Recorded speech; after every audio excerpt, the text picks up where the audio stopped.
Good morning, dear students. Welcome to this online lecture. I am Mr. Rahul Pawar. In today's lecture, we are going to see the fifth example on the computation of income from profession. In the previous few lectures, we have seen four examples which were based on the computation of income of a doctor. पाठीमागच्या काही लेक्चरमध्ये आपण जी काही चार examples पाहिलेली आहेत त्यामध्ये आपण एखाद्या डॉक्टरचं इन्कम कशा पद्धतीने कॅल्क्युलेट केलं जातं याचे आपण चार एक्झाम्पल पाहिलेले आहेत. या लेक्चरमध्ये आपण पाचवं एक्झाम्पल पाहणार आहोत. In this particular lecture, we are going to see the fifth example which is based on the computation of income of a lawyer. Lawyer means advocate, means वकील. एखादा व्यक्ती जर वकील असेल, ॲडव्होकेट असेल, लॉयर असेल तर त्याचं इन्कम कशा पद्धतीने कॅल्क्युलेट केलं जातं त्याचं आपण एक्झाम्पल पाहणार आहोत. Okay, the calculation is same as per the computation of income of a doctor. Okay, दोन्हीमध्ये कॅल्क्युलेशन करताना कोणताही फरक नाही. फक्त एखाद्या डॉक्टरसाठी जसा दवाखाना असतो तसं एखाद्या वकिलासाठी त्याचं ऑफिस असतं. जसं एखादा डॉक्टर पेशंटची ट्रीटमेंट करतो तसं एखादा वकील हा त्याचा जो कोण कस्टमर आहे त्या कस्टमरचे जे काही प्रॉब्लेम्स असतील, लीगल डिस्प्यूट्स असतील, वाद असतील तो ते कोर्टामध्ये जाऊन सोडवण्याचं काम करत असतो. Okay, this is the only difference in case of solution. Okay, for calculation purpose there is no any change. We have to calculate the income of a lawyer as per the same format as we calculated the income of a doctor. ज्या फॉर्मॅटमध्ये आपण डॉक्टरांचं income calculate केलं त्याच same फॉर्मॅटमध्ये आपल्याला एखाद्या वकिलांचं देखील इन्कम हे कॅल्क्युलेट करावं लागतं. This example is based on the computation of income of an advocate. एखाद्या वकिलांचं इन्कम कशा पद्धतीने कॅल्क्युलेट केलं जातं त्याचं हे एक्झाम्पल आहे. This is example number 5. Read the example carefully. Mister Somnath is a lawyer working in Mumbai. This is the first sentence of the example and in this first sentence 3 points are given. First point is name of the person is mister Somnath. Second point is he is a lawyer. Lawyer means advocate. And third point is he is working in Mumbai. Okay, या तीन गोष्टी आपल्याला पहिल्या वाक्यामध्ये सांगितलेल्या आहेत. पहिलं म्हणजे व्यक्तीचं नाव सोमनाथ आहे. दुसरी गोष्ट हा व्यक्ती लॉयर म्हणजेच वकील आहे. आणि तिसरी गोष्ट तो व्यक्ती कुठे काम करतो तर तो मुंबईमध्ये स्वतःचं प्रॅक्टिस करत आहे, वकील म्हणून काम करत आहे. Then we are given the receipt and payment account for the year ended 31 March 2020. आपल्याला ज्या वेळेला प्रोफेशनल व्यक्तीचं इन्कम कॅल्क्युलेट करायचं असतं त्यावेळेला नेहमी आपल्याला रिसीट अँड पेमेंट अकाउंट देतात. Okay, whenever we have to calculate the income of any professional person then we are given the receipt and payment account for the year ended 31 March. आपल्याला 31 March अखेरीचं receipt and payment account हे दिलं जातं. हे आपल्याला दिलेलं receipt and payment account आहे आणि त्याची तारीख काय बघा तर for the year ended 31 March 2020. 31 March 2020 या तारखेचं आपल्याला रिसीट अँड पेमेंट अकाउंट हे दिलेलं आहे. This is debit side. Debit side is called as a receipt side. It means on this side all receipts, receipts means incomes. Okay, all receipts, all incomes are recorded on the debit side on the receipt side.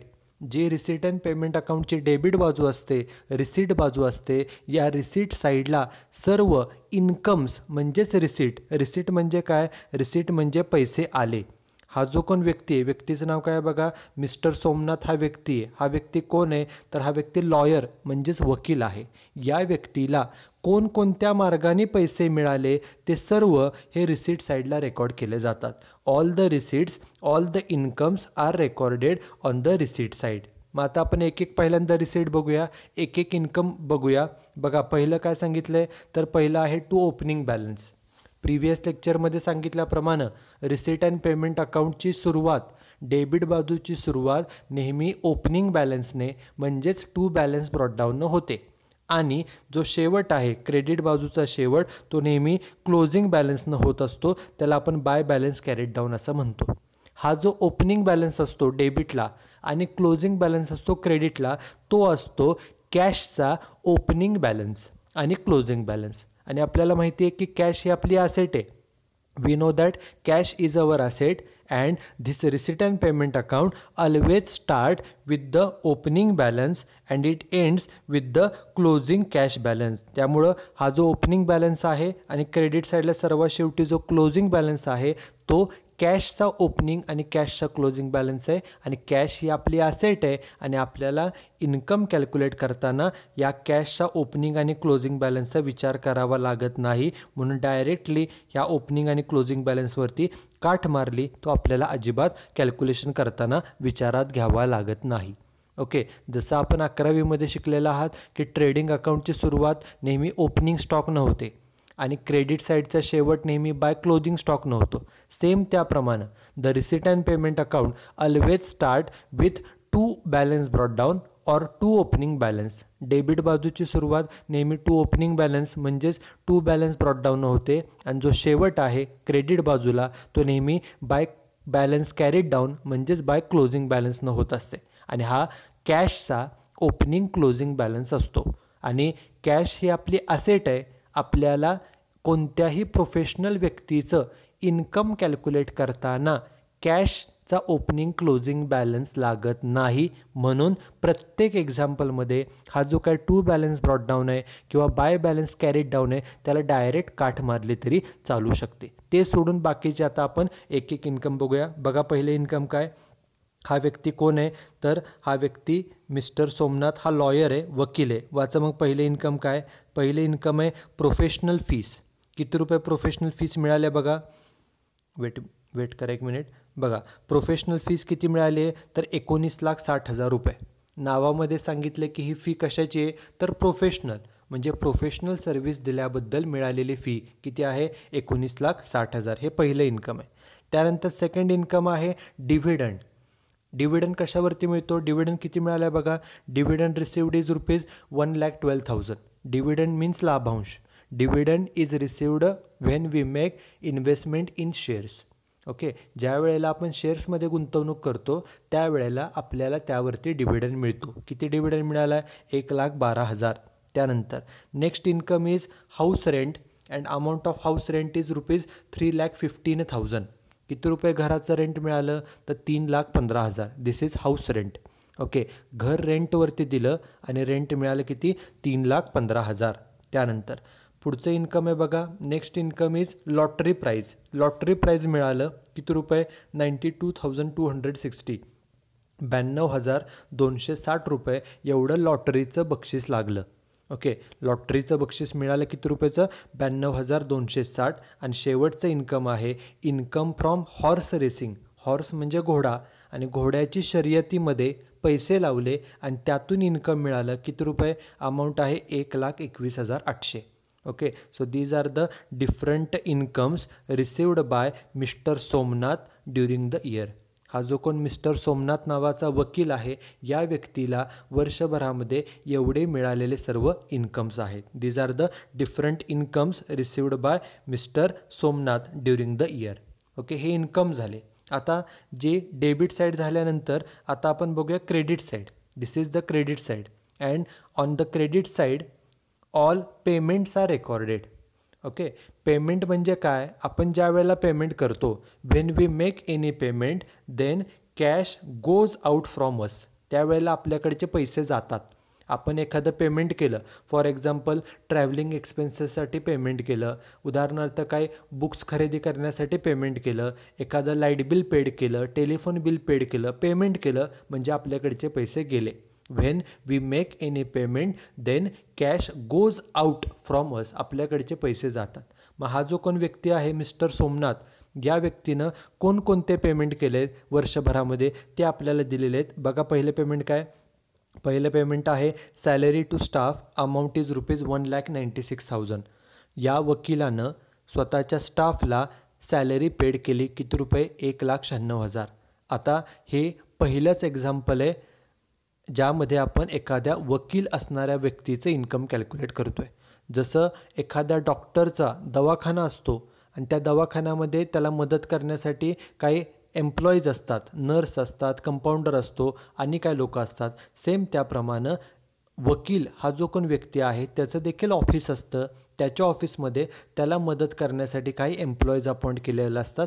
त्या एम्प्लॉईजला staff असं म्हटलं जातं. आणि त्या स्टाफला किती पगार दिलेला आहे, तर पगार दिला आहे 1,96,000. हा पहिलं पेमेंट आहे. त्यानंतर पुढचं पेमेंट आहे, पुढचा खर्च आहे रेंट ऑफ चेंबर. ओके, दुसरा पेमेंट कशाचं केलं, कोणत्या खर्चाचं, तर रेंट म्हणजे भाडं. कशाचं भाडं, ऑफ चेंबर. आता चेंबर हा शब्द तुमच्यासाठी नवीन आहे. What is chamber, chamber means office of an advocate. जसं डॉक्टरांचा दवाखाना असतो तसं वकिलांचं जे ऑफिस असतं त्या ऑफिसला चेंबर असं म्हटलं जातं. साध्या सोप्या भाषेमध्ये बघा की चेंबर म्हणजे काय, वकिलांचं जे ऑफिस असतं कोर्टामध्ये त्या ऑफिसला चेंबर असं म्हटलं जातं. त्यामुळे चेंबर म्हणजे वकिलांचं ऑफिस. थोडक्यामध्ये ऑफिसचं रेंट पेड केले. किती रुपये पेड केले बघा, तर 63,000 63,000 रुपये एवढं रेंट पेड केलेलं आहे. हे रेंट चेंबरचं आहे. चेंबर म्हणजेच ऑफिसचं आहे. त्यानंतर पुढचा खर्च आहे टेलिफोन एक्सपेन्सेस. Amount is 14,000. टेलिफोनचा खर्च पेड केला किती रुपये, तर 14,000. आता मगाशी सांगितल्याप्रमाणे जसं डॉक्टरांना दवाखाना लागतो तसं वकिलांना स्वतःचं ऑफिस असतं आणि त्या ऑफिसमध्ये टेलिफोन असतो. टेलिफोनचं बिल किती पेड केलं आहे, तर 14,000. त्यानंतर next payment is magazines purchased. Amount is ₹12,000. Magazines खरेदी केले. ओके, जे काय मॅगझिन्स असतात वेगवेगळे ते मॅगझिन्स खरेदी केले. वर्षभराचा खर्च किती आहे, तर 12,000 रुपये एवढा खर्च आहे. त्यानंतर next payment is motor car expenses. Amount is 1,12,000. Motor car गाडीचा वर्षभराचा खर्च किती आहे, 1,12,000 एवढा गाडीचा खर्च आहे. त्यानंतर next payment is office expenses. Amount of office expenses is ₹77,000. ऑफिसचा खर्च आहे 77,000 रुपये. प्रत्येक प्रोफेशनल व्यक्तीचं स्वतःचं ऑफिस असतं. Every professional person like chartered accountant, like architect, like engineer, like advocate have their own office, and these expenses of ₹77,000 have been incurred on office expenses. त्या ऑफिसचा खर्च किती आहे, तर 77,000 एवढा खर्च आहे. त्यानंतर पुढचं पेमेंट आहे car purchased. Amount is ₹7,50,000. Car किती रुपयाची खरेदी केली, तर 7,50,000 रुपये एवढ्याची कार खरेदी केलेली आहे. किती रुपयाची कार खरेदी केली आहे, तर 7,50,000ची कार. आता कार म्हणजे मोटार कार, आणि मोटार कार एकदा आपण खरेदी केली, after purchasing the car it is used for the next 10 to 15 years. Correct. So car is our asset, it is not our expenses. Car ही काय आहे, तर कार आपली असेट आहे. किती रुपयाची गाडी खरेदी केली, तर 7,50,000ची गाडी खरेदी केलेली आहे. त्यानंतर पुढचं पेमेंट आहे इन्कम टॅक्स. इन्कम टॅक्स किती पेड केला आहे, अमाऊंट इज ₹5,67,000. 5,67,000 एवढा इन्कम टॅक्स आपण पेड केलेला आहे. त्यानंतर next payment is donations. Donations किती पेड केले आहेत, डोनेशन पेड इज ₹1,40,000. 1,40,000 एवढं डोनेशन म्हणजे देणगी. आता देणगी किती रुपये दिली, 1,40,000 एवढी आपण देणगी दिलेली आहे. हे पुढचं पेमेंट आहे. After that next payment is personal expenses. खाजगी खर्च किती रुपये आहे, अमाऊंट इज 72,000. 72,000 रुपये एवढा पर्सनल एक्सपेन्सेस आहे, खाजगी खर्च पेड केलेला आहे. त्यानंतर पुढचा खर्च आहे next payment is tax of house. घराचा टॅक्स पेड केला. ओके, हा घराचा टॅक्स आहे. ओके, त्यामुळे हा घरगुती खर्च आहे. किती रुपये, अमाऊंट इज ₹1,09,000. 1,09,000 एवढा आपण घराचा टॅक्स पेड केलेला आहे. त्यानंतर शेवटचा खर्च आहे बाय कॉलेज फीस पेड. शाळेत कॉलेजची फी पेड केली. हा जो कोण व्यक्ती आहे, सोमनाथ नावाचा वकील आहे, त्या व्यक्तीच्या घरामध्ये कोण कॉलेजमध्ये शिकत असेल त्याची फी पेड केली. किती रुपये, 31,000 एवढे आपल्याला पेमेंट दिलेले आहेत. आणि सर्वात शेवटी बाय क्लोजिंग बॅलन्स. अगोदर सांगितल्याप्रमाणे हा कॅशचा ओपनिंग आणि क्लोजिंग बॅलन्स असतो, आणि कॅशचा ओपनिंग क्लोजिंग बॅलन्स आपल्याला एक्झाम्पल सोडवताना कुठेही घ्यावा लागत नाही. त्यामुळे आपण तो बाय क्लोजिंग बॅलन्स हा रीड करत नाही, त्याच्यावरती डायरेक्ट आपण कट करतो. ओके, हे सर्व पेमेंट झाले. मगाशी आपण रिसिट वाचले. रिसीट अँड पेमेंट अकाउंटच्या दोन्ही बाजूची बेरीज किती दिली आहे बघा, 27,06,060 ही दोन्ही बाजूची बेरीज आहे. This is receipt and payment account. Now we will read the adjustment. ज्या आपल्याला ॲडजस्टमेंट दिलेल्या आहेत त्या पहिल्यांदा आपण ॲडजस्टमेंट बघूया. 3 adjustments are given. Read the first adjustment. First adjustment काय पहा, तर 1/4 of motor car expenses are personal. Motor कारचा 1/4 म्हणजे किती, 1/4 एवढा खर्च काय सांगतात ते, तर तो एवढा खर्च पर्सनल आहे. आता 1/4 एवढा पर्सनल आहे, मग राहिला किती बघा, 1/4 म्हणजे 4 पैकी 1 हिस्सा पर्सनल आहे. 4 पैकी 1 म्हणजे राहिले किती, 4 पैकी 1 गेला, राहिला किती, 3/4 तेवढा असणार आहे प्रोफेशनचा खर्च. पुन्हा एकदा केअरफुली बघा, ही ॲडजस्टमेंट प्रत्येक एक्झाम्पलमध्ये येते. त्यांनी सांगितलं आहे 1/4 म्हणजेच 1/4 एवढा खर्च पर्सनल आहे. 1/4 पर्सनल आहे म्हणजेच काय, तर 4 पैकी 1 हिस्सा पर्सनल आहे. 4 पैकी 1 मग राहिले किती, 4 पैकी 1 गेला, राहिले किती, 4 पैकी 3 राहिले म्हणजे 3/4 राहिला. तेवढा खर्च असणार आहे कुठला, तर तो असणार आहे प्रोफेशनचा. ओके, एवढा खर्च कुठला असणार आहे, तर हा प्रोफेशनचा असणार आहे. बरोबर. ही पहिली ॲडजस्टमेंट. ही कशावरती आहे, मोटार कार एक्सपेन्सेस. मग आपण टिकमार्क करूया. बघा मोटार कार कुठे कुठे आली आहे, मोटार कार एक्सपेन्सेस एक टिकमार्क केली. त्यानंतर अजून मोटार कार बघा, कार परचेसड एक आहे, त्याला देखील टिकमार्क केली. जिथे जिथं मोटार कार आहे त्याला आपण टिकमार्क केली. This is first adjustment. Second adjustment तीच आहे बघा, डेप्रिसिएशन ऑन कार @15%. कारवरती डेप्रिसिएशन, आपण कारला बघा ऑलरेडी टिकमार्क केलेली आहे. आता कारवरती डेप्रिसिएशन सांगितले 15%. मग नेहमीप्रमाणे आपण डेप्रिसिएशन कॅल्क्युलेट करायचं आणि ते डेप्रिसिएशन पुन्हा पर्सनलला आणि प्रोफेशनला डिस्ट्रीब्यूट करायचं. त्याचं कारण काय, car is used for both profession and for personal purpose. त्यांनी ॲडजस्टमेंटमध्ये सांगितलं आहे की 1/4 एवढं पर्सनलला. ओके, पर्सनल कामासाठी किती, तर 1/4 म्हणजे राहिलेलं जे 3/4 आहे तेवढं प्रोफेशनला. ह्याचाच अर्थ हा होतो की कारचा वापर हा पर्सनल आणि प्रोफेशनल या दोन्ही कामासाठी केलेला आहे. Car is used for both personal and professional purpose and therefore the depreciation on car should be distributed among personal and profession on the basis of this particular ratio. हा जो काय ratio आहे, पर्सनलला 1/4 आणि प्रोफेशनला 3/4, याच रेशोमध्ये डेप्रिसिएशनसुद्धा आपल्याला डिस्ट्रीब्यूट करावं लागणार आहे. This is second adjustment. And third adjustment वाचा, magazines were purchased for children's education.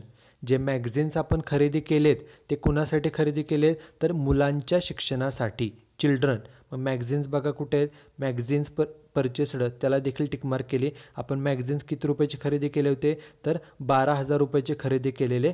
आणि हे मॅगझिन कोणासाठी आहेत, मुलांच्या शिक्षणासाठी.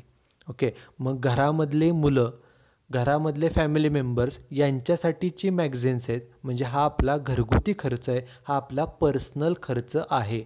ओके, आपण एका वकिलाचं इन्कम कॅल्क्युलेट करतो आहे, हा काय वकिली पेशाशी रिलेटेड खर्च नाही. तुम्ही घरातल्या एखाद्या व्यक्तीसाठी मॅगझिन्स खरेदी केली तर तो तुमचा घरगुती म्हणजेच पर्सनल खर्च आहे. या एकूण 3 ॲडजस्टमेंट्स आहेत. आणि आपल्याला काय सांगितलं बाबा शेवटी, compute income from profession for assessment year 2020-21. आपल्याला 2020-21 या वर्षाचं इन्कम कॅल्क्युलेट करायचं आहे. आता नेहमीप्रमाणे इन्कम कॅल्क्युलेट करण्याच्या पूर्वी, okay, before calculating the income from profession we have to mention 3 points. आपल्याला 3 गोष्टी मेन्शन कराव्या लागतात. पहिलं म्हणजे व्यक्तीचं नाव काय आहे, तर मिस्टर सोमनाथ, ही पहिली गोष्ट. म्हणून बघा सोल्युशनमध्ये पहिल्यांदा नाव लिहायचं व्यक्तीचं, मिस्टर सोमनाथ. त्यानंतर सेकंड लाईनला काय लिहायचं, आपण कोणते इन्कम कॅल्क्युलेट करतो आहे, तर income from profession. Okay, so second लाईनला मेन्शन करायचं computation of income from profession. आपण इन्कम फ्रॉम प्रोफेशन कॅल्क्युलेट करत आहोत, हे आपल्याला सेकंड लाईनला मेन्शन करावं लागतं. This is second point. And after that we should mention for which assessment year we are calculating the income. आपण कोणत्या असेसमेंट इयरसाठी इन्कम कॅल्क्युलेट करतो आहे ते एक्झाम्पलमध्ये सांगितलेलं असतं. असेसमेंट इयर किती आहे, 2020-21. ते तिसऱ्या लाईनला मेन्शन करायचं फॉर असेसमेंट इयर 2021. 2020-21 या असेसमेंट इयरचा आपण इन्कम कॅल्क्युलेट करतो आहोत. Okay, these 3 points needs to be mentioned before calculating the income from profession. कोणत्याही प्रोफेशनल व्यक्तीचं इन्कम कॅल्क्युलेट करण्यापूर्वी या 3 गोष्टी मेन्शन कराव्या लागतात. पहिल्यांदा व्यक्तीचं नाव लिहायचं, त्यानंतर सेकंड लाईनला आपण इन्कम फ्रॉम प्रोफेशन हे कॅल्क्युलेट करतोय त्यासाठी वाक्य लिहायचं computation of income from profession. And on the third line we should mention for assessment year 2020-21. आपण 2020-21 या वर्षाचं इन्कम कॅल्क्युलेट करत आहोत. या 3 गोष्टी आपल्याला मेन्शन कराव्या लागतात. आणि ते केल्यानंतर मग नेहमीप्रमाणे जो नेहमीचा फॉर्मॅट आहे त्याप्रमाणे 2 कॉलम करायचे. We have to prepare 2 columns. First column is particulars and second column is amount in rupees. हे 2 कॉलम आपल्याला तयार करावे लागतात. पहिला कॉलम कोणता, पर्टिक्युलर्स, आणि दुसरा कॉलम कोणता तर अमाऊंट इन रुपीज. हे 2 कॉलम्स आपल्याला तयार करावे लागतात. आता हे 2 कॉलम्स तयार केल्यानंतर इन्कम कॅल्क्युलेट करण्यासाठी 2 स्टेप्स आहेत. There are only 2 steps for calculating the income from profession.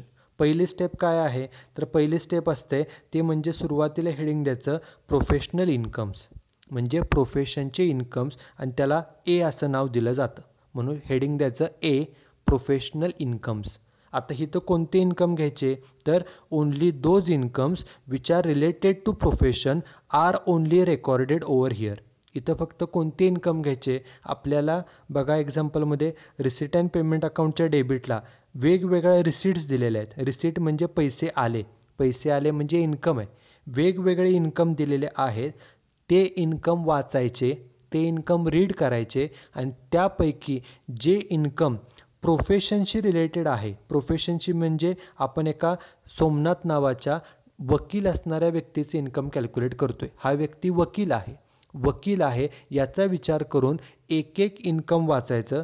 जे आपल्याला इन्कम दिलेले आहेत एक इन्कम वाचायचं, आणि त्यापैकी प्रोफेशनचं रिलेटेड वकिली पेशाशी रिलेटेड इन्कम कोणतं तेवढं फक्त आपल्याला इथे मेन्शन करावं लागतं. ओके, मग आता आपण एक इन्कम बघूया. बघा पहिले इन्कम काय आहे नावामध्ये सांगितलं. बघा पहिले इन्कमचं तर ते आहे प्रोफेशनल फीस. किती रुपये प्रोफेशनल फीस मिळाले तर 19,60,000 हे पहिले इन्कम आहे. आता नावामध्ये सांगितलं आहे की ही फीस कोणत्या प्रकारची आहे तर प्रोफेशनल फीस, म्हणजे एखादा वकील त्याच्या कस्टमरला जे काही सर्व्हिस प्रोव्हाइड करतो, जे काही वेगवेगळ्या सर्व्हिसेस प्रोव्हाइड करतो लीगल आस्पेक्टशी रिलेटेड, कायदेशीर बाबींशी रिलेटेड, त्या बदल्यात वकिलांना जी फी मिळते त्याला प्रोफेशनल फी, त्याला कन्सल्टेशन फी, त्याला सल्ला दिल्याबद्दलची फी असं म्हटलं जातं. आणि नावामध्ये सांगितलं आहे की ही जी फी आहे ती प्रोफेशनल आहे, म्हणजे प्रोफेशनशी रिलेटेड इन्कम आहे. त्यामुळे हे झालं प्रोफेशनल इन्कम. म्हणून बघा प्रोफेशनल इन्कममध्ये लिहिलं आहे प्रोफेशनल फीस अमाऊंट डायरेक्ट बाहेर किती तर 19,60,000 हे झालं पहिलं इन्कम.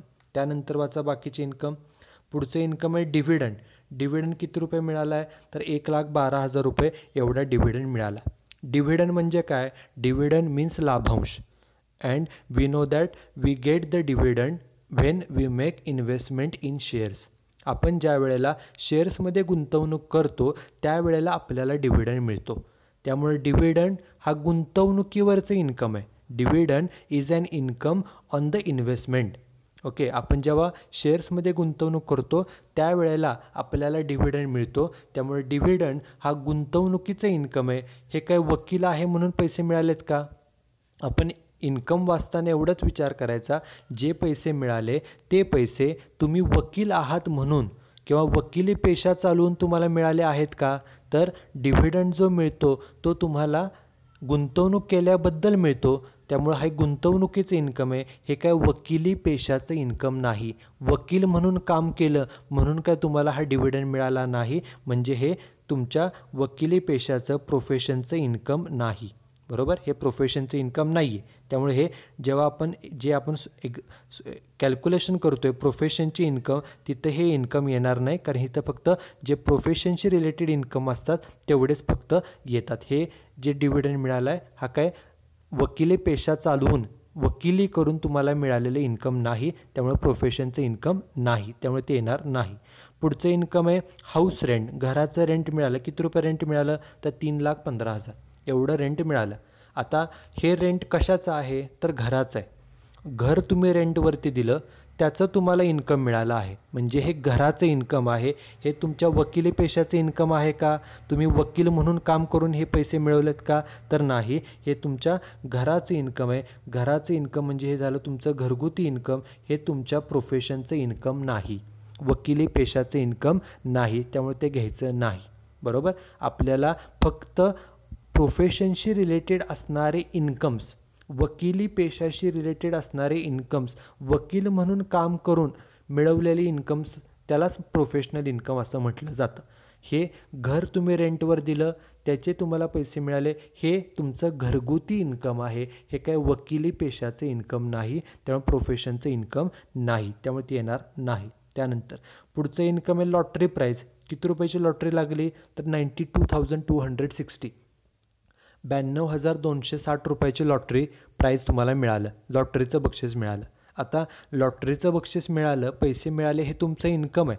पण हे इन्कम तुम्ही वकील आहात म्हणून तुम्हाला मिळालं आहे का? वकिली पेशा चालवून लॉटरी लागते का? लॉटरी कोणालाही लागू शकते, कुठल्याही व्यक्तीला, कोणत्याही व्यक्तीला लॉटरी लागू शकते. आपण एवढाच विचार करायचा, हे जे पैसे मिळाले, हे जे इन्कम मिळालं, हे इन्कम वकील आहात तुम्ही, तुम्हाला वकील म्हणून मिळालं आहे का? तुमच्या वकिली पेशा चालवून, ॲडव्होकेट हा पेशा चालवून तुम्हाला मिळाला आहे का? तर हे काय वकिली म्हणून, वकिली केल्याबद्दलचं इन्कम नाही, त्यामुळं हे प्रोफेशनचं इन्कम नाही. बरोबर. प्रोफेशनचं इन्कम कोणतं? तर आपण एका वकिलांचं इन्कम कॅल्क्युलेट करतो आहे, त्यामुळं वकिली पेशाशी रिलेटेड जर ते इन्कम असेल, वकील म्हणून काम केल्याबद्दल तुम्हाला हे इन्कम मिळालं असेल, तरच ते प्रोफेशनचं इन्कम असतं. लॉटरीचं बक्षीस मिळालं, हे काय वकील आहात म्हणून लॉटरी लागत नाही. बरोबर. वकील आहात म्हणून तुम्हाला लॉटरी लागत नाही, हे काय वकिली पेशाचं इन्कम नाही, हे सर्वांना मिळणारं, कुठल्याही व्यक्तीला मिळणारं इन्कम आहे, हे प्रोफेशनचं इन्कम नाही, त्यामुळे ते येणार नाही. त्यानंतर पुढचं आणि शेवटचं इन्कम आहे income from horse racing. Okay, horse म्हणजे घोडा, घोड्याचे शर्यत. ओके, काही ठिकाणी घोड्यांची शर्यतला असते, तिथं तुम्ही पैसे त्यात गुंतवले, त्यातून तुम्हाला इन्कम मिळालं. किती रुपये मिळाले? तर 1,21,800 एवढं तुम्हाला इन्कम मिळालं.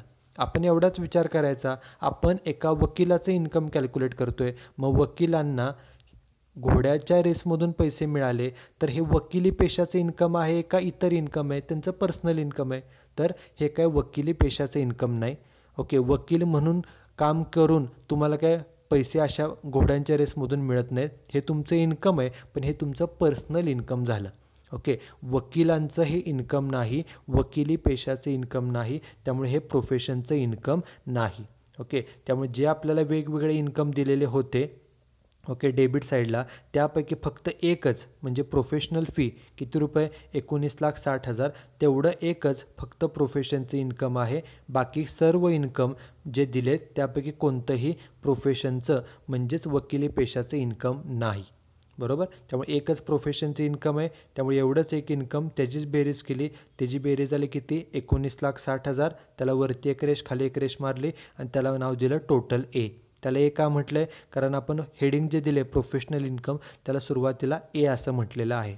हा झाला आपला आन्सरचा पहिला पार्ट. सुरुवात आपण कशाने केली? तर सुरुवात आपण केली प्रोफेशनल इन्कम्सने, त्याला एक म्हणलं, त्याला ए असं नाव दिले, हा पहिला पार्ट झाला. आता दुसरा आणि शेवटचा पार्ट, तो म्हणजे बी, प्रोफेशनल एक्सपेन्सेस. जसं आपण सुरुवात केलेली आहे प्रोफेशनल इन्कम्सने, आपण प्रोफेशनची इन्कम सुरुवातीला घेतले, तसे आता घ्यायचे प्रोफेशनचे खर्च. ओके, आता इथं कोणते एक्सपेन्सेस घ्यायचे? तर प्रोफेशनशी रिलेटेड. हा व्यक्ती कोण आहे? तर हा व्यक्ती वकील आहे. This person is advocate, he is lawyer, so we should take only those expenses which are related to his profession. त्या व्यक्तीचा जो पेशा आहे, प्रोफेशन आहे, वकिली पेशा.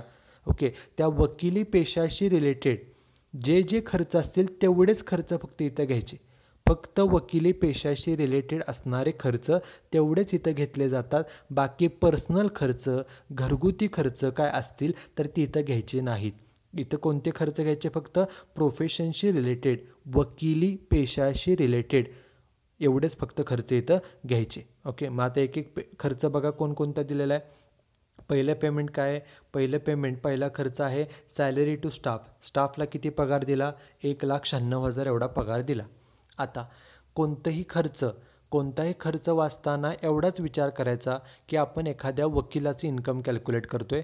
वकिलांचं ऑफिस असतं, त्या ऑफिसमध्ये काम करण्यासाठी मदत करण्यासाठी काय स्टाफ अपॉइंट केलेला असतो, बरोबर.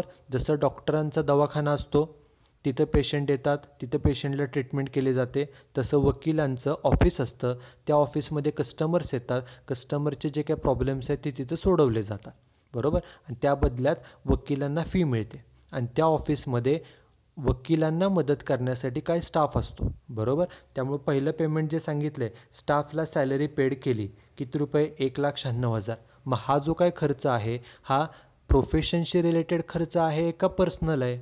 तर आपण एका वकिलांचं इन्कम कॅल्क्युलेट करतोय. प्रत्येक वकिलांचं ऑफिस असतं आणि त्या ऑफिसमध्ये स्टाफ असतो, एम्प्लॉईज असतात, त्यामुळे त्यांना पगार दिला तर हा ऑफिसचा खर्च आहे. ऑफिसचा म्हणजेच हा प्रोफेशन चालवण्याचा खर्च आहे. त्यामुळे हा झाला प्रोफेशनल एक्सपेन्सेस. म्हणून बघा प्रोफेशनल एक्सपेन्सेसमध्ये पहिलं असलेलं आहे सॅलरी टू स्टाफ. अमाऊंट किती आहे, तर अमाऊंट आहे 1,96,000. हा झाला पहिला खर्च. त्यानंतर बघा पुढचा खर्च काय, पुढचा खर्च आहे रेंट ऑफ चेंबर. किती रुपये, अमाऊंट इज 63,000. मगाशी सांगितलं चेंबर मीन्स ऑफिस.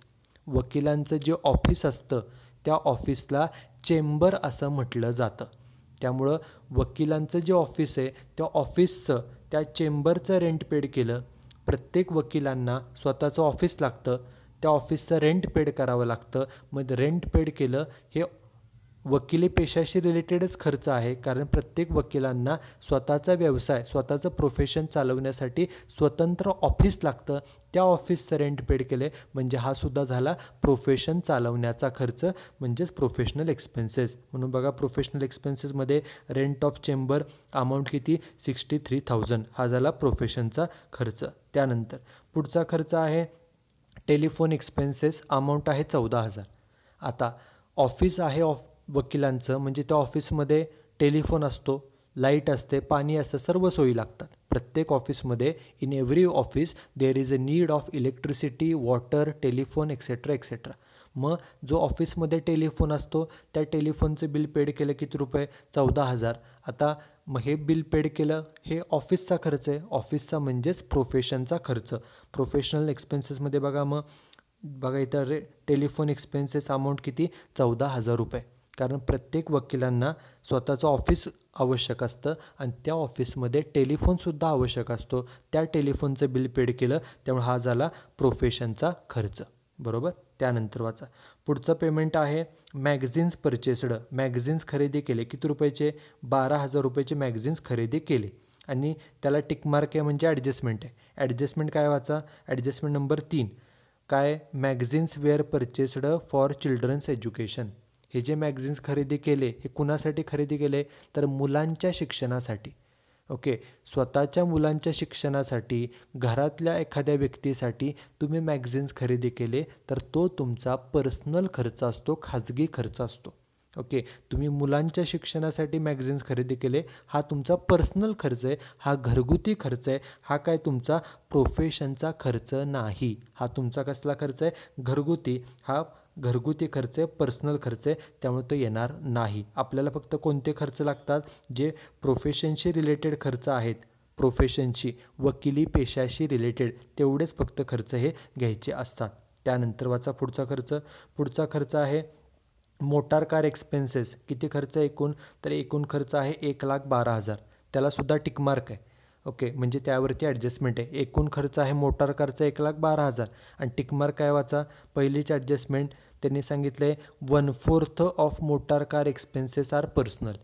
ओके, एकूण मोटार कारपैकी जो काय खर्च असेल त्यापैकी 1/4 म्हणजे 1/4. बघा आपण मगाशी इथं लिहिलेलं आहे. ओके, 1/4 म्हणजे 1/4 एवढा खर्च हा पर्सनल आहे, बरोबर. मग 1/4 म्हणजे 1/4 एवढा पर्सनल. मग राहिला किती, मागाशीच आपण शोधून काढला आहे. मग प्रोफेशनचा राहिला किती, तर 3/4 तेवढा प्रोफेशनचा, बरोबर. त्यांनी सांगितलं आहे 1/4 एवढा पर्सनल, एवढा खाजगी खर्च. मग राहिलेला 3/4 तेवढा प्रोफेशनचा. एकूण खर्च किती आहे बघा, कारचा एकूण खर्च 1,12,000. त्यापैकी प्रोफेशनचा किती घ्यायचा, तर 3/4. म्हणून बघा प्रोफेशनल एक्सपेन्सेसमध्ये मोटार कार एक्सपेन्सेस कंसामध्ये लिहिले 1,12,000च्या 3/4 1,12,000 एकूण खर्च होता. बघा आपल्याला इथं रिसीट अँड पेमेंट अकाउंटला दिलेला आहे. ओके, बघा इथं मोटर कार एक्सपेन्सेस किती होता, एकूण 1,12,000. त्यापैकी प्रोफेशनचा किती आपण मगाशी शोधून काढला, रेशो 3/4. मग 1,12,000च्या 3/4 किती येतं बाहेर, तर ते 84,000. हा झाला प्रोफेशनचा खर्च. प्रत्येक एक्झाम्पलमध्ये प्रोफेशन या टॉपिकच्या प्रत्येक एक्झाम्पलमध्ये कार एक्सपेन्सेसवरती ॲडजस्टमेंट दिलेली असते. जसं या एक्झाम्पलमध्ये पण सांगितलेलं की 1/4 खर्च पर्सनल आहे. मग 1/4 पर्सनल म्हणजे राहिलेला 3/4 खर्च हा झाला प्रोफेशनचा. म्हणून एकूण खर्चापैकी एकूण जो काय खर्च आहे कारचा किती, 1,12,000, त्याच्या 3/4 म्हणजे 84,000 एवढा दाखवला आपण प्रोफेशनचा खर्च. त्यानंतर पुढचा खर्च वाचा काय, पुढचा खर्च आहे ऑफिस एक्सपेन्सेस. अमाऊंट आहे 77,000, 77,000. आता नावामध्ये सांगितलं आहे की हा खर्च ऑफिसचा आहे. ओके, प्रत्येक प्रोफेशनल व्यक्तीला, every professional person like doctor, like engineer, architect, advocate etcetera etcetera needs a office. प्रत्येक प्रोफेशनल व्यक्तीला स्वतःचं ऑफिस लागतं. मग त्या ऑफिसचा खर्च आहे किती रुपये, 77,000 एवढा खर्च आहे. ऑफिसचा खर्च म्हणजेच प्रोफेशनचा खर्च. त्यामुळे हा झाला प्रोफेशनल एक्सपेन्सेस. म्हणून बघा प्रोफेशनल एक्सपेन्सेसमध्ये ऑफिस एक्सपेन्सेस अमाऊंट किती, 77,000. हा झाला प्रोफेशनचा खर्च. त्यानंतर पुढचा खर्च आहे कार परचेस्ड. कार खरेदी केली किती रुपयाची, 7,50,000. त्यालासुद्धा टिकमार्क आहे. टिकमार्क आहे म्हणजे ॲडजस्टमेंट आहे. ओके, आता कारची ॲडजस्टमेंट काय वाचा, एक ॲडजस्टमेंट पहिली तर आहेच आहे की 1/4 पैकी पर्सनलला किती दाखवा, तर पर्सनलला 1/4 दाखवा, ही ॲडजस्टमेंट तर आहे. दुसरी ॲडजस्टमेंट काय वाचा कारवरती, तर डेप्रिसिएशन ऑन कार. कारवरती डेप्रिसिएशन किती टक्के सांगितलं आहे, तर 15%. आता आपल्याला कारचं डेप्रिसिएशन कॅल्क्युलेट करावं लागेल आणि डेप्रिसिएशन कॅल्क्युलेट केल्यानंतर ते डेप्रिसिएशन पर्सनलला किती आणि प्रोफेशनला किती ते आपल्याला डिस्ट्रीब्यूट करावं लागेल. मग कार किती रुपयाची खरेदी केली आहे बघा आपण, तर कार खरेदी केली आहे 7,50,000 आणि डेप्रिसिएशन किती सांगितलं आहे, तर 15%. बरोबर. मग आता वर्किंग नोट तयार करूया. ही वर्किंग नोट आहे कशासाठी, डेप्रिसिएशन ऑन कार. आपण डेप्रिसिएशन कसं कॅल्क्युलेट करतो, जेवढी गाडीची किंमत आहे त्याला गुणिले डेप्रिसिएशनची टक्केवारी. मग आपण कार खरेदी केली 7,50,000ची, डेप्रिसिएशन सांगितले 15%. मग 7,50,000च्या 15% एकूण डेप्रिसिएशन किती आलं, तर 1,12,500. कसं डेप्रिसिएशन कॅल्क्युलेट केलं, तर सिम्पल, गाडी किती रुपयाची खरेदी केली, 7,50,000ची, त्याचे किती टक्के सांगितले, 15%. म्हणून 7,50,000च्या 15% डेप्रिसिएशन आलं 1,12,500. आता हे एकूण डेप्रिसिएशन आहे आणि आपल्याला एक्झाम्पलमध्ये सांगितले की कारचा वापर पर्सनल आणि प्रोफेशनल दोन्ही कामासाठी केलेला आहे. त्यामुळे जे डेप्रिसिएशन आहे ते सुद्धा आपल्याला डिस्ट्रीब्यूट करावं लागेल. एकूण डेप्रिसिएशन किती आहे, 1,12,500. आता यापैकी आपल्याला पाहिजे फक्त कोणतं, तर प्रोफेशनचं किती. मगाशीच आपण रेशो कॅल्क्युलेट केलेला आहे. बघा प्रोफेशनचा रेशो किती आहे आपला, प्रोफेशनचा रेशो किती कॅल्क्युलेट केला आहे, तर 3/4. बरोबर. मग तोच रेशो घ्यायचा. एकूण डेप्रिसिएशन 1,12,500, त्यापैकी किती पाहिजे आपल्याला, 3/4. मग 3/4 प्रमाणे किती येते बघा, बघा प्रोफेशनचा किती रेशो, 3/4. मग एकूण डेप्रिसिएशन आपल्याला 1,12,500, त्याच्या 3/4 म्हणजे किती येतं आहे, तर 84,375 एवढाच आहे तो आपला प्रोफेशनचा खर्च. काय केलं, तर एकूण डेप्रिसिएशन नेहमीप्रमाणे कॅल्क्युलेट केलं आणि त्या एकूण डेप्रिसिएशनपैकी प्रोफेशनला किती आहे, तर ते आहे 3/4. तेवढं फक्त डेप्रिसिएशन आलं 84,375. तेवढाच दाखवायचा प्रोफेशनचा खर्च. म्हणून बघा प्रोफेशनलच्या खर्चामध्ये डेप्रिसिएशन ऑन कार कंसामध्ये म्हटले वर्किंग नोट नंबर 1, वर्किंग नोटप्रमाणे किती रुपये, 84,375. 84,375 हा झाला प्रोफेशनचा खर्च. कारचं डेप्रिसिएशन आपण डिस्ट्रीब्यूट का केलं, कारण डेप्रिसिएशन अगोदर नेहमीप्रमाणे कॅल्क्युलेट केलं आणि नंतर ते डिस्ट्रीब्यूट केलं, कारण कारचा वापर पर्सनल आणि प्रोफेशनसाठी केलेला आहे. म्हणून जेवढं प्रोफेशनचं आहे तेवढंच फक्त प्रोफेशनल खर्च म्हणून दाखवला. पुढचा वाचा. पुढचा खर्च आहे income tax. Income tax paid केला. आपण प्रिव्हियस एक्झाम्पलमध्ये पण पाहिलं आहे, इन्कम टॅक्स म्हणजे पर्सनल इन्कमवरचा टॅक्स, वैयक्तिक इन्कम, पर्सनल इन्कम. त्यामुळे हा जो टॅक्स पेड करतो तो पर्सनल इन्कमवरचा असतो, म्हणून तो पर्सनल खर्च असतो आणि पर्सनल खर्च आपल्याला लागत नाही, त्यामुळे तो येणार नाही. आपल्याला फक्त प्रोफेशनल खर्च, वकिली पेशाशी रिलेटेड जे खर्च आहेत तेवढेच फक्त लागतात. इन्कम टॅक्स हा पर्सनल इन्कमवरचा असतो, वैयक्तिक इन्कमचा, त्यामुळे तो पर्सनल खर्च असतो. त्यानंतर पुढचा खर्च आहे डोनेशन. डोनेशन देणगी दिली. आता देणगी देणं हा सुद्धा आपला पर्सनल खर्च असतो, कारण देणगी द्यायची का नाही द्यायची, कुणाला द्यायची, किती रुपये द्यायची, पैशामध्ये द्यायची का वस्तूमध्ये, हा आपला वैयक्तिक प्रश्न आहे. वकिली पेशा चालवण्यासाठीचा काय हा खर्च नाही, बरोबर. देणगी देणं हा काही वकिली पेशाशी रिलेटेड असणारा खर्च नाही, म्हणजे तो प्रोफेशनचा खर्च नाही. एखाद्याला देणगी द्यायची का नाही द्यायची हा आपला वैयक्तिक प्रश्न आहे, त्यामुळे तो आपला पर्सनल खर्च आहे, हा काय वकिली पेशाचा खर्च नाही, त्यामुळे तो येणार नाही. पुढचा खर्च नावातच सांगितलं आहे पर्सनल एक्सपेन्सेस, खाजगी खर्च. नावातच सांगितले की हा खर्च पर्सनल आहे, म्हणजे आपला घरगुती खर्च आहे, वैयक्तिक खर्च आहे, हा काय वकिली पेशाचा खर्च नाही, प्रोफेशनचा खर्च नाही. आपल्याला फक्त प्रोफेशनशी रिलेटेड जेवढे खर्च आहेत, वकिली पेशाशी रिलेटेड तेवढेच फक्त खर्च लागतात. पुढचा खर्च आहे टॅक्स ऑफ हाऊस, घराचा टॅक्स पेड केला. आता हा नावातच सांगितले की हा खर्च घरगुती आहे, म्हणजे घराचा खर्च आहे, हा काय प्रोफेशनचा वकिली पेशाचा खर्च नाही. आणि शेवटचा खर्च कॉलेज फी पेड केली. ओके, आता कॉलेज फी, घरामधला एखाद्या व्यक्ती शाळेत असेल, कॉलेजमध्ये असेल, त्याची शाळेची फी, कॉलेजची फी पेड केली, तर तो आपला घरगुती खर्च आहे, पर्सनल खर्च आहे, तो काय वकिली पेशा चालवण्याचा खर्च नाही, वकिली पेशाचा खर्च नाही. मुलांच्या शाळेची फी पेड केली, कॉलेजची फी पेड केली, तर तो आपला पर्सनल खर्च आहे, घरगुती खर्च आहे, हा काय वकिली पेशाचा खर्च नाही. त्यामुळे सर्व पेमेंट झालेले आहेत. ॲडजस्टमेंट बघा, तिन्ही ॲडजस्टमेंटला टिकमार्क केले, तिन्ही ॲडजस्टमेंट झालेले आहेत. आपण जे जे प्रोफेशनचे खर्च आले त्याची अमाऊंट बाहेर घेतली, त्या सर्वाची बेरीज करायची, आणि बेरीज किती येते बघा, ह्या सर्व एक्सपेन्सेसची बेरीज आली 5,18,375. जे जे प्रोफेशनचे खर्च आहेत त्या सर्व प्रोफेशनल एक्सपेन्सेसची बेरीज किती आली, 5,18,375. त्याला नाव द्यायचं टोटल बी. त्याला बी का म्हणायचं, कारण एक्सपेन्सेसच्या बेरजेला, एक्सपेन्सेसला आपण हेडिंग देताना बी नाव दिले, म्हणून त्याला नाव दिलं टोटल बी. आणि आता शेवटचा पार्ट, आपलं इन्कम किती आलं होतं, 19,60,000, आणि खर्च किती आला आहे, 5,18,000. इन्कममधून खर्च वजा करा, ए मायनस बी करा, आणि त्याला नाव द्या income from profession A minus B. तुमचं उत्तर किती येतं, तर 14,41,625. ओके, एकूण इन्कम जे आहे 19,60,000, त्यामधून एकूण खर्च वजा केला, इन्कममधून खर्च वजा केला की तुम्हाला नेट इन्कम मिळतं. या व्यक्तीचं, जो कोण सोमनाथ नावाचा व्यक्ती आहे, जो वकील आहे, त्या व्यक्तीचं वर्षभराचं इन्कम किती आलं, तर 14,41,625. This is example number 5 on the computation of income from profession. Okay, you should write down this example and solution in your notebook. In the next lecture we will see the another example. Thank you very much.